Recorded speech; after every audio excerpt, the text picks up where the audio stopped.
හයි යාළුවනේ, මේ දවස්වල වැඩිපුරම කතා වෙන්නේ Avengers Doomsday ෆිල්ම් එකේ ලීක් වුණු වීඩියෝ ක්ලිප් එක ගැන. ඉතින් ඒ වීඩියෝ එකේ අපේ Avengers ලා එක්ක X-Men ටීම් එකත් එකතු වෙලා සටන් කරන විදිහට බලා ගන්න ලැබුණා. ඒ වගේම තමයි Father's Day එකට අපේ RDJ එයාගේ Instagram එකට ලස්සන ෆොටෝ එකක් ෂෙයා කරලා තිබුණා. ඉතින් මේ ෆොටෝ එකෙන් අපිට Marvel ලා දෙන්න හදන අදහස මොකක්ද? ඒ වගේම අර ලීක් වුණු ක්ලිප් එකේ ඇත්තටම ඔරිජිනල් එකක්ද? නැත්නම් ෆෑන්ස් ලා හදපු එකක්ද? අන්න ඒ හැමදේම ගැන අද වීඩියෝ එකකින් අපි බලමු. එහෙනම් වැඩි කතාවක් නැතුව අපි වීඩියෝ එකට යමු.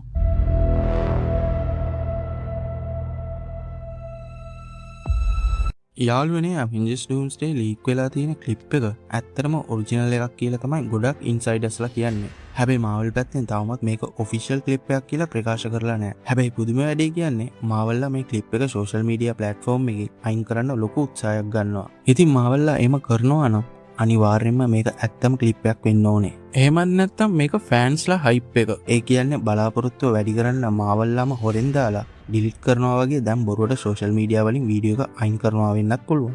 හරි, දැන් අපි බලමු මේ ක්ලිප් එකේ මොනවද තියෙන්නේ කියලා. මෙතන අපේ Avengers ටීම් එකයි X-Men ටීම් එකයි එකතු වෙලා Dr. Doomගේ ආමි එක, ඒ කියන්නේ Sentinel රොබෝ එක්ක දරුණු සටනක් කරනවා. X-Men ෆිල්ම්ස් බලපු කට්ටිය නම් Sentinel ලා ගැන හොඳටම දන්නවා. හැබැයි නොදන්න අයට සරලවම කිව්වොත් X-Men mutants ලා කිව්වොත් දන්නවනේ. mutant කියන්නේ උපතින්ම සුපිරි බලයන් තියෙන අය.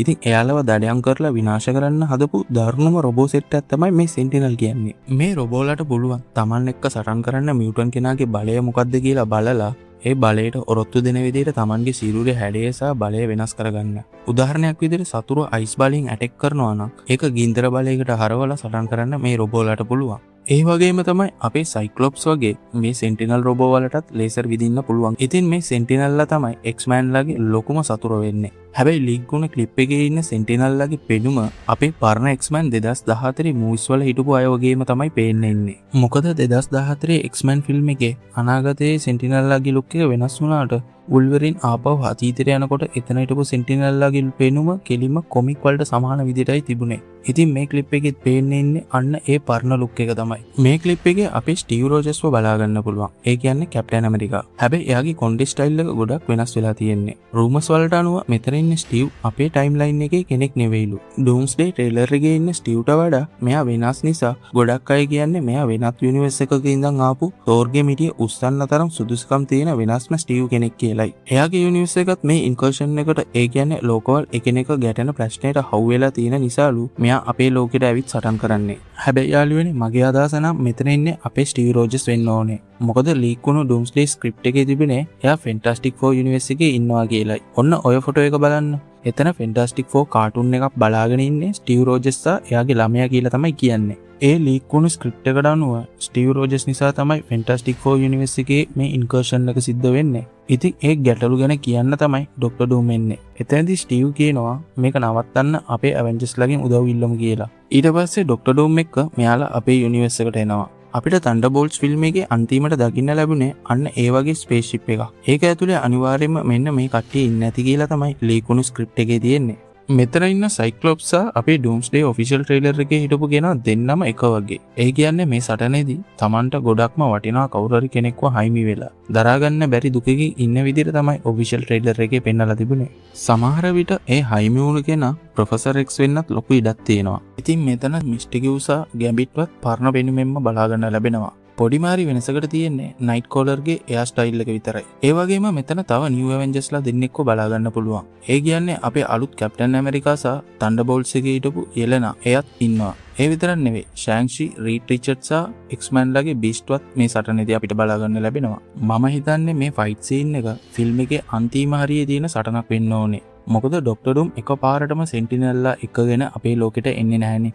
එයා අපේ යුනිවර්ස් එකට ආවට පස්සේ X-Men යුනිවර්ස් එකටත් යනවා ඇති. ඒකට ප්‍රධාන හේතුව ජීන් ග්‍රේ වෙන්නත් පුළුවන්. මොකද අපේ ස්ටීව් නිසා Fantastic Four යුනිවර්ස් එකම ඉන්කර්ෂන් එක සිද්ධ වෙනවා වගේ මේගොල්ලන්ට කතාව වෙනස් කරලා පෙන්වන්න පුළුවන්. වෙනත් X-Men යුනිවර්ස් එකක ඉඳන් ජීන් ග්‍රේ අපේ ලෝකෙට ආපු නිසා අපේ Earth 616 එකටත් X-Men යුනිවර්ස් එකටත් ඉන්කර්ෂන් එක සිද්ධ වෙන්න ඉඩ තියෙනවා කියලා. ඉතින් Dr. Doom කරන්නේ X-Men යුනිවර්ස් එකට උදව් කරනවා වගේ බොරුවට ගිහින් ඒ ඉන්න Sentinel ලා ඔක්කොම එයාගේ පාලනයට ගන්නවා වෙන්නත් පුළුවන්. යාළුවනේ, ඔයාලා හිතලා බලන්න.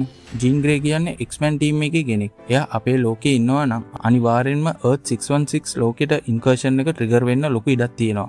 මම මුලින්ම හිතුවේ ඩොක්ටර් ඩූම් වෙනත් යුනිවර්ස් වල ඉන්න තෝර් සහ කැප්ටන් ඇමරිකා වගේ වෙනස්ම වේරියන්ට් ඇවෙන්ජර්ස් ටීම් එකක් එක්කන් එයි කියලා. නමුත් මෙතන ඒක වෙනස් කරලා මෙයාලා සටන් කරන්නේ සෙන්ටිනල් එක්කයි. මේ සෙන්ටිනල්ලා කියන්නේ මාරම පවර්ෆුල් සෙට් එකක් නිසා මේ ෆයිට් එක නම් සුපිරියටම තියෙයි. හැබැයි මේ ඉන්න පරණ පෙනුමේ තියෙන සෙන්ටිනල්ලාට අනිත් අයගේ පවර්ස් අබ්සර්ව් කරන්න පුළුවන්ද කියන එක නම් ෂුවර් නැහැ. ඉතින් මෙන්න මේ හැමෝම එකට ඇසැම්බල් වෙලා ඉන්නවා නම් අනිවාර්යෙන්ම මේක ෆිල්ම් එකේ තියෙන අවසාන මා සටන වෙන්න ඕනේ. හැබැයි මේක මගේ තියරිය විතරයි. ඔයාලා මේ ගැන මොකද හිතන්නේ? අනිවාර්යෙන් පල්ලෙන් කමෙන්ට් එකක් දාන්න.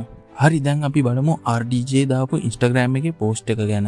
ඒක ඇත්තටම Father's Day එකට දාපු එකක් වුණා. ෆෑන්ස්ලා මේක ගැන මාරම විදිහට කතා වෙනවා. මොකද එයාට නිකම්ම Happy Father's Day කියලා විතරක් දාන්න තිබුණා. හැබැයි එයා දාලා තියෙන්නේ ළමයිගේ අතින් අල්ලගෙන සරුංගොල් දෙකක් උඩ යවන ෆොටෝ එකක්. ඒ සරුංගොල් දෙකේ Avengers logo එකයි Fantastic Four logo එකයි තියෙනවා වගේම ඒ දෙපැත්ත රතු පාටින් රවුම් කරලා තියෙනවා. මේම රවුම් කරන්න හේතුව තමයි මේ කණ්ඩායම් දෙකම තමයි ඩොක්ටර් ඩූම්ගේ ප්‍රධාන හතුරු වෙන එක. මේගොල්ලෝ නිසා තමයි ඩූම්ගේ යුනිවර්ස් එක විනාශ වෙන්නේ. ඉතින් ඒ පලිගැනීමේ සලුකණක් විදිහට තමයි මේක රතුවට රවුම් කරලා තියෙන්නේ. ඒ වගේම මේ අතින් අල්ලගෙන ඉන්න ළමයා ෆැන්ටස්ටික් ෆෝර් යුනිවර්ස් එකේ ඉන්න ෆ්‍රැන්ක්ලින් රිචඩ් කියලා තමයි කියන්නේ. මොකද කොමික් වල වුණත් ඩූම් කරන්නේ ෆැන්ටස්ටික් ෆෝර් එකේ ඉන්න සූ ස්ටෝම්ව Tamanගේ බිරිඳ කරගෙන එයාගේ ළමයා වෙන ෆ්‍රැන්ක්ලින් සහ වෙලේරියා රිචඩ්වත් Tamanගේ දරුවෙක් වගේ හදාගන්න එකයි. හැබැයි මේ ෆිල්ම් එකේ ෆ්‍රැන්ක්ලින් විතරක් ඉන්න නිසා ෆොටෝ එකේ එක්කෙනෙක් ඉන්නවා වගේ පෙන්නලා තියෙන්නේ. ඉතින් යාළුවනේ ඔයාලගේ අදහස මොකද්ද? ඇත්තටම මේ ඉන්නේ ස්ටීව් රෝජර්ස් අපේ ලෝකෙ කෙනෙක් නෙවෙයිද? ඩොක්ටර් ඩූම් මේ හැමදේම කරලා බැටල් වර්ල්ඩ් එක නිර්මාණය කරයිද? ඔයාලගේ අදහස් අනිවාර්යෙන්ම පල්ලෙන් කමෙන්ට් එකක් දාන්න. එහෙනම් වීඩියෝ එකට කැමති නම් විතරක් ලයික් එකක් දාලා channel එක subscribe කරන්නත් අමතක කරන්න එපා. හැමෝටම සුබ දවසක්.